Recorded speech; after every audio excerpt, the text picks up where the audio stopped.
Hello! Today we are going to talk about secondary dominants and how they apply to songwriting. So secondary dominants are part of chromatic harmony, meaning that they are chords from outside of the key, chords that are non-diatonic. These special chords are called secondary dominants because they are always the 5th chord of a chord that is in a key. The chromatic chord is the dominant of a diatonic chord, which is then tonicized because it temporarily sounds like it's the tonic, or home, because of the secondary dominant that precedes it. A simple example of a secondary dominant is the 5 of 5 chord.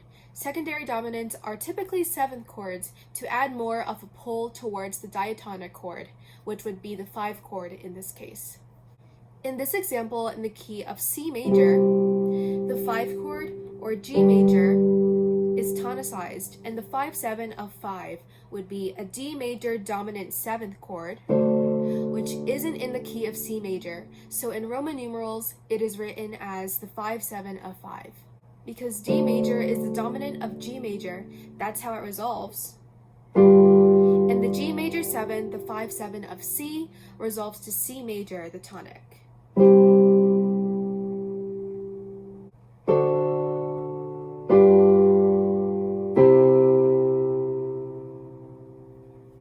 So in songwriting, secondary dominants are used to create more tension and feeling or emotion in a song, since dominant chords create more of a pull towards a certain chord. When there is an emotional section or climax in a song, such as in the bridge or at the end of a chorus or a verse, secondary dominants can be used to represent an intense feeling that the songwriter wishes to convey through harmony. Secondary dominants can also be used to add more flavor and variety to a chord progression and make the song more interesting. We're going to go over a couple of examples of secondary dominants in popular mainstream music. First, we have a well-known song, Leonard Cohen's Hallelujah. At the end of the first verse, the song goes, "The baffled king composing hallelujah." The feeling in this line is kind of a heightened sense of tension and release, shown through the chord progression that has the 5 of minor 6 going to minor 6.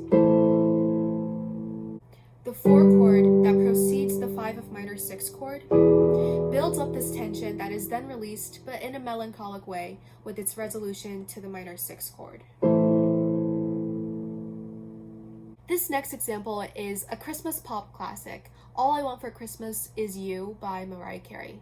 These lines are at the end of the chorus, which go, "Make my wish come true, all I want for Christmas is you." The secondary dominant in this chord progression is the 5 of minor 2 chord, and as the minor 2 chord is one that creates a sort of anticipation in terms of emotion, the progression goes to 5 and then finally resolves to 1.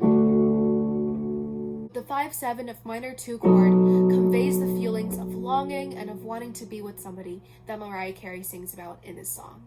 Lastly, we have an example from When I Was Your Man by Bruno Mars, who often uses many interesting 7ths and chromatic chords in his music. This line is also at the end of the chorus, which goes, and for a little bit of context, "'Cause all you wanted to do was dance, now my baby's dancing, but she's dancing with another man." Here, the secondary dominant, the 5 of 5 chord, is used in kind of a deceptive way, as it sounds like it might go to 5, which would be the typical resolution of this chromatic chord, but instead it goes to 4, and then to a minor 4, which is a borrowed chromatic chord, and then to 1. Both the use of the chromatic 5 of 5 chord and its movement to the 4 chord convey the deep feelings of regret and of heartbreak that this song is about. So that's it! Secondary dominants are a way to spice up your chord progressions and to add more feeling and emotion to your song, whether it is excitement, anger, fear, or heartbreak. Try it out and have fun experimenting. Thanks for watching.